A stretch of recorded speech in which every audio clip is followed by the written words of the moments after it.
నీ జీవితంలో పదే పదే వస్తున్న శ్రమలకి ఆశ్చర్యపోతున్నావు కదూ? ద్రాక్ష తోటను చూసి ఒక సందేశాన్ని నేర్చుకో.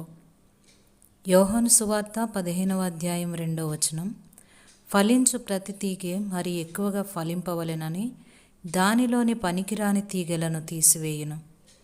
ఒక భక్తురాలు తనకి ఒకదాని వెంట ఒకటిగా వస్తున్న కష్టాలను చూసి విస్మయం చెందుతూ ఉండేది. ఒక రోజున ఒక ద్రాక్ష తోట పక్కగా నడిచి వెళ్తూ ఒత్తుగా ఏపుగా పెరిగిన ద్రాక్ష ఆకుల్ని తీగల్ని చూసిందామె. నేలంతా పిచ్చి మొక్కలు గడ్డి పెరిగి ఉన్నాయి. తోటంతా తోటమాలికి ఏమీ శ్రద్ధ లేదన్న విషయాన్ని చాటి చెప్తుంది. ఈ విషయాన్ని ఆలోచిస్తుంటే పరలోకపు తోటమాలి ఆమె చెవిలో ఒక విలువైన సందేశాన్ని ఊదాడు. నా ప్రియకుమారి, నీ జీవితంలో పదే పదే వస్తున్న శ్రమలకి ఆశ్చర్యపోతున్నావు కదా? అదిగో ఆ ద్రాక్ష తోటను చూసి నేర్చుకో.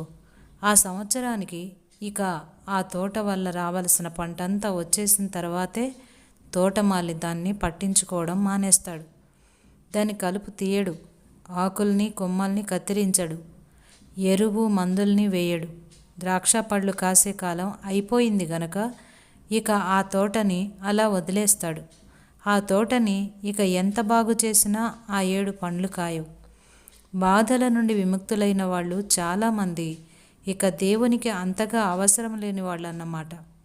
అయితే నీ జీవితాన్ని కూడా పట్టించుకోకుండా వదిలేయమంటావా? శంకలు వదిలిన హృదయం అరిచింది, వద్దు ప్రభువా. ఫలించే కొమ్మనే కత్తిరిస్తారు. ఆ కొమ్మే మరిన్ని ఫలాలను ఇస్తుంది. నీ ఆనంద జీవితం కూలిపోయిందా? నీ ఆశలు అడియాశలైనాయా? నీ కలలు, కోరికలు, ఆశయాలు నశించి అణగారిపోతే ఆనందించు. ఇది దేవుని పనే. ఆయన చేతుల్లో కత్తెర ఉన్నది. కొంత ఫలించిన నీ జీవితం మరింత ఫలభరితమవుతుంది.